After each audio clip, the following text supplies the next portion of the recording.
Okay, Brian, so you got your wheat harvested, but it's a long time till we're going to plant another crop Yep. here. What are you going to do to protect your soils? Well, it's not just soil protection. I guess when we start talking about this whole thing in wheat and after harvest, what do you do?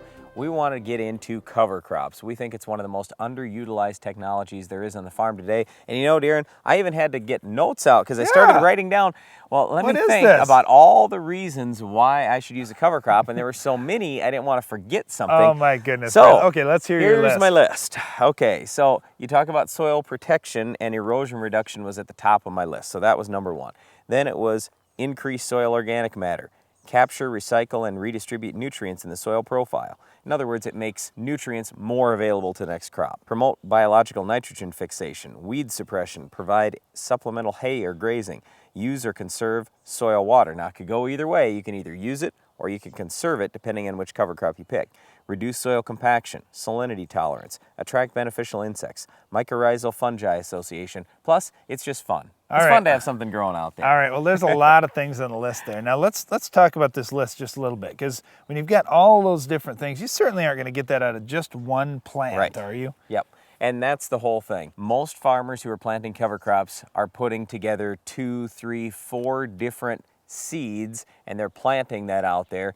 And what I always tell farmers when I'm advising them on cover crops is, what's your number one goal, and start there and find the crop that is best to fill that number one goal. So let's say, for example, you had super high salt, high pH soil. You just want to get something growing out there, try to get something into production there at all.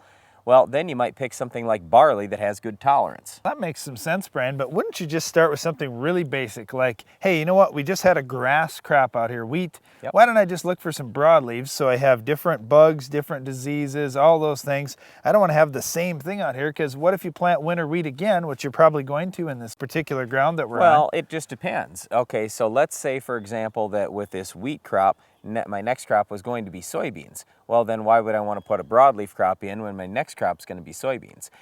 The whole thing is, what we're trying to get out of this cover crop deal is at least a couple months of growth to fill these many different purposes that it might be, whether it's to prevent erosion or to try to get something into production in high salt ground, to use some water, to conserve water, whatever it is. We just want a couple months of growth, and then we're going to kill this stuff off, either with frost this fall, or we might kill it off with a herbicide. Well, I guess the other thing too is you don't want to plant something that you can't kill. And I know we see a lot of times where we have a drought year or a flood year, and all of a sudden guys will say, wow, we're going to run short of forage to feed livestock. I need to plant something out there. And there are actually some neighbors of mine that planted some shatter cane back in the day because, oh, that was a good food source for the cattle. And wow, they fought shatter cane in that field for the next 20 years. So you do have to be cautious about what you are planting, make sure it's something that you can control. And a lot of times you want to make sure that it doesn't go to seed.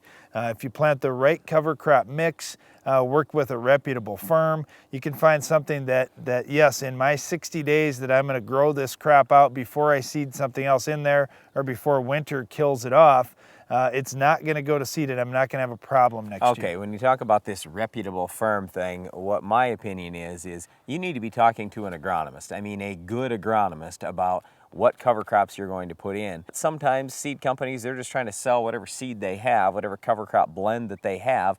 They don't even know necessarily how it's going to relate to you and to your particular soil. So just make sure you're doing a good job of that working with an agronomist. All right, now let's get into some of the things, some of the reasons people don't use cover crops, Brian.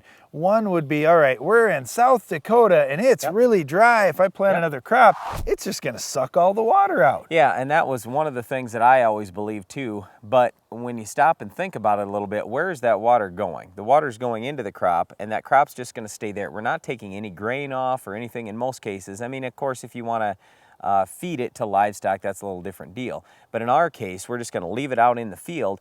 And what we can actually do, especially with some of these very deep-rooted crops, and in just 2 or 3 months, we can get extremely deep roots down there. We can suck some water out from way down deep, get it up into the crop.